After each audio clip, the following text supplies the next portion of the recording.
You might want to buckle up, baby. And now get ready for WTF. You want to prove once for all that I'm better than you? Strap up. Bring it on, Big Brother Tin Man. Whose take is first? Brought to you by TireOutlet.com.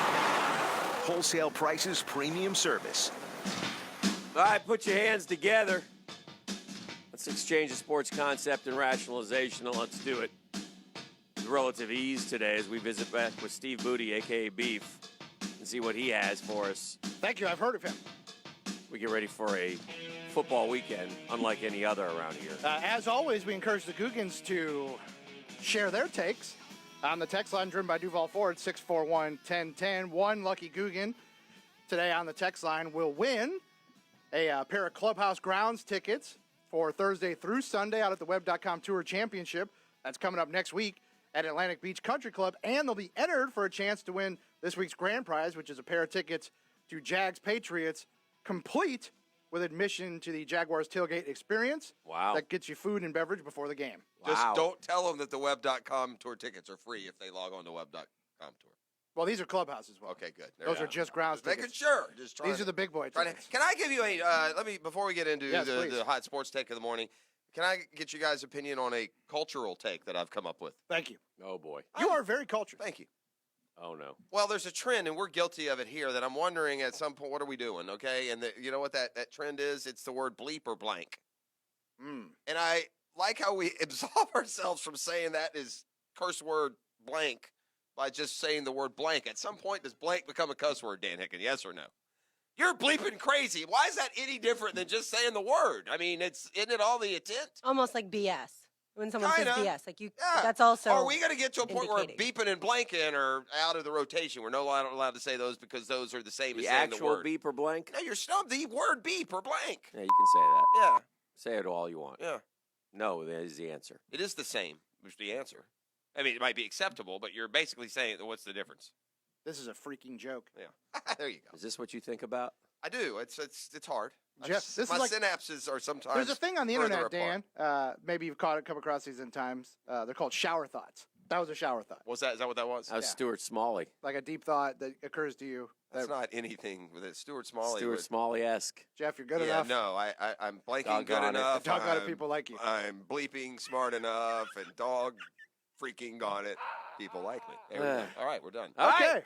On that note, like you said, Dan, it's a big game week, tough ticket town, and it's a buzz now. The city is a buzz with conversation as we head into Jags Patriots Sunday afternoon down at TIAA Bank Field. But right now, everybody's eyebrows are raised, and I guess my question to you is level of concern right now after Leonard Fournette didn't practice yesterday. I knew you could. It's the same. I think he's 50-50 whether he plays or not.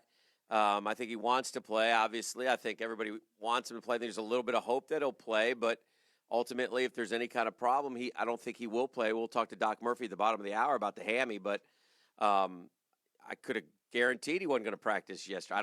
He's not going to practice today either. Yeah. Are we going to raise the concern on another level? I mean, he'll probably test it a little bit on Friday, and then we'll see what happens, and they'll probably say game time decision Sunday. Well, it's the beginning of the season, not the end, and I'm sure that would make at least a small difference in the decision they make. Although, some coaches just go, if you're healthy enough to play, you're healthy enough to play. There's no in between. I don't think the Jaguars can beat the Patriots if Leonard Fournette doesn't play. I don't. I see no scenario that the Jaguars can win the game if Fournette doesn't play. And the reason for that is the Patriots aren't going to let the Jaguars defense victimize them like other mortal teams can. Like Tom Brady ain't throwing 2 pick sixes. The Jags don't get 2 defensive scores against a team like the Patriots. They're too buttoned up. You can get those against every other team on the schedule than them. So if you take away at least after week 1, by far the most productive element of your offense, it's going to be hard to win the game. I think those guys are chomping at the bit to get after Tom Brady and prove a point on national television that they got a great defense. I think that's proven. Those fellas on defense, well, you got to win a Super Bowl, but those fellas on defense love to chirp, and I think they want to chirp loudly after that game. I think they're going to get after Tom Brady. I think they're going to I think that I'm not worried about Chris that part of the game. Hogan and Philip Dorsett and James White at running back are not going to, And Rex Burkhead. if he plays, he's out with concussion protocol program. I just don't. I agree, 100%. So I think the offense will find ways. I think that if historically, and then when I say historically, the last 17 regular season games, if the Jags have a bad patch, they usually bounce back, and I expect them to bounce back and throw some things at the Patriots and move the football against them. I think they live for these games, and I think they'll be ready to go. I do. I think it's going to be. I think they're going to be sky high. I worry more. I agree with everything you said. I'm not going to say that. I think the Jaguars. I almost worry more about Tennessee the following week than the Patriots. I think they're going to be sky high for the Patriots, beat the Patriots, and then you got to guard against the letdown against Tennessee. Well, that's what I think. Here's the. Could be wrong. Here's the other side of that. I mean, to me, I agree with everything you say. I think that the Jaguars' defense is fantastic, and that it'll be tough for the Patriots. But I think that the Patriots' defense is also pretty good, and will have a way of confusing an offense if it's going to play like an offense that has the ball 6 times and punts 6 times in a half, which is the last half of football that this team has played. Do you think, off the top of your head, whose offensive personnel, and I mean, I'm talking skill, would you rather have, the Texans or the Jags? The Texans. Yeah. Well, the offensive line, I would. No, the line. I'm Offensive just line is right, not the awful. line, not the line. But I mean, if Deshaun Watson, who is everybody's, thrill a minute guy, can only go 17 of 34 for 176, a touchdown and a pick, with DeAndre Hopkins and that offensive talent, it makes me hard to be confident that the Jags are getting past 17 or 20 points without a defensive score. So I don't. I just don't. Lawrence Guy and Adrian Claiborne and Landon Roberts, and Kyle Van Noy. That's the same guys that played against Houston.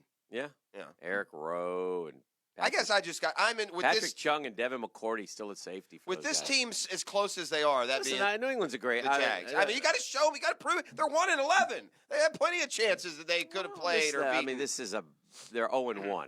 That's what they are against the New England Patriots. They're not 1-11. They're 0-1.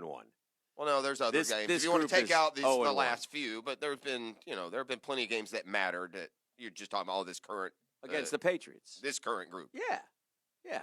So, look, again, it'll be fun. I can't wait. And the Patriots have a way. Don't get me wrong. The Patriots have a way. I mean, Brady will go back to pass. They'll think they have everybody covered, and all of a sudden, James White catch the ball, make one guy miss, and get 14 yards. And then they do have the best tight end in the history of the game, with all due respect to Jalen on that one. And if he's so bad against corners, then put Jalen on him the whole game. If they were that easy, then they will.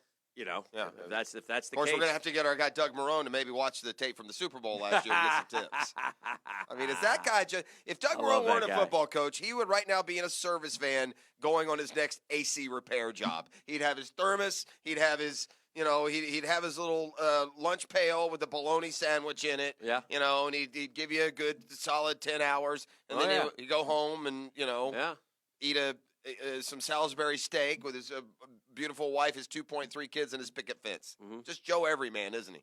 Yeah. Doug Marone. Yeah. And it's refreshing.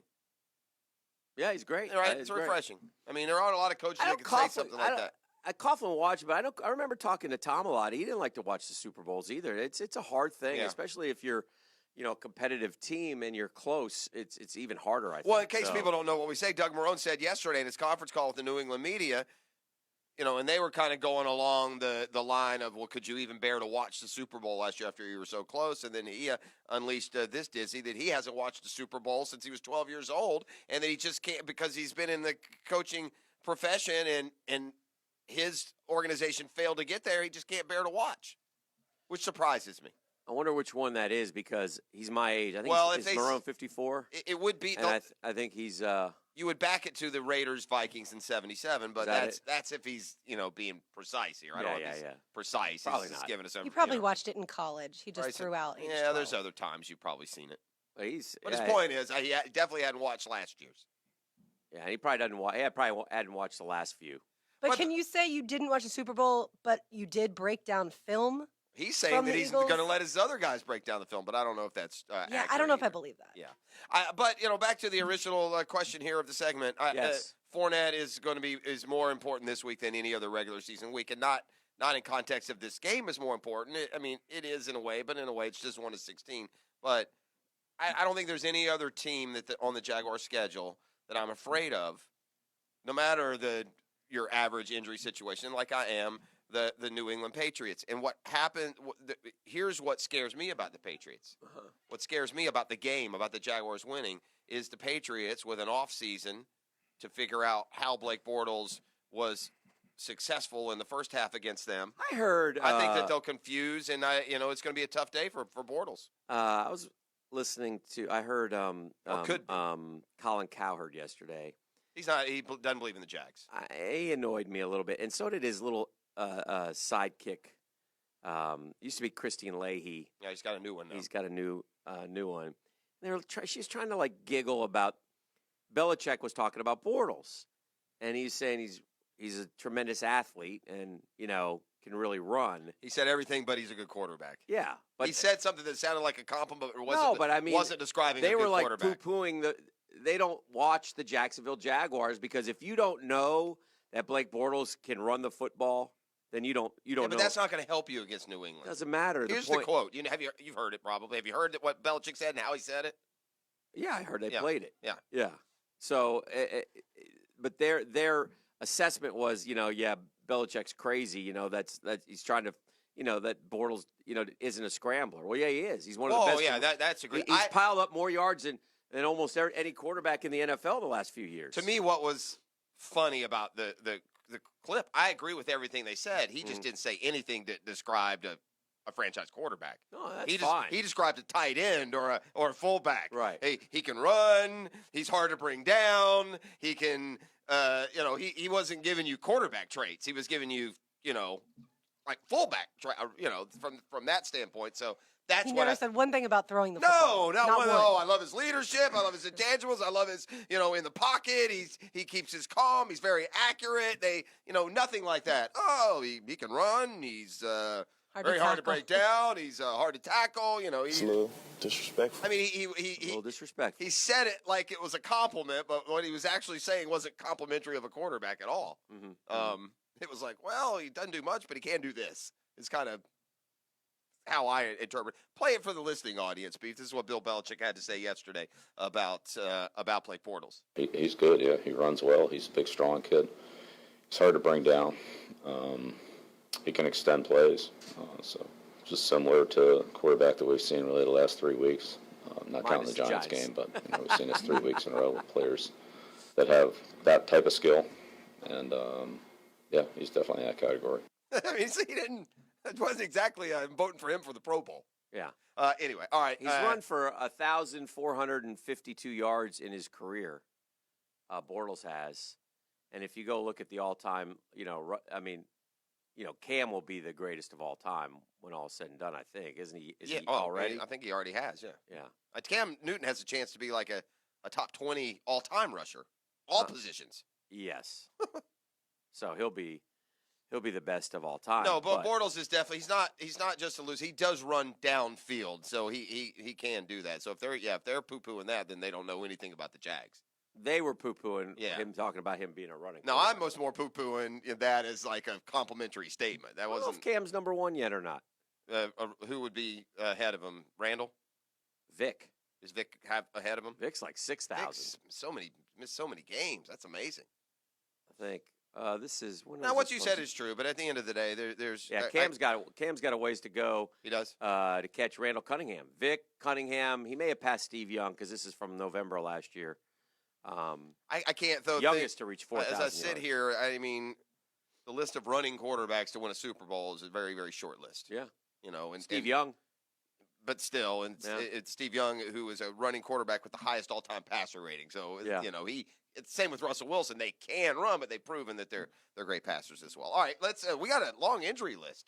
Not just here, but around the league. And Doc Kevin Murphy is in to straighten things out. That's next on a Custom Tree Surgeons Thursday.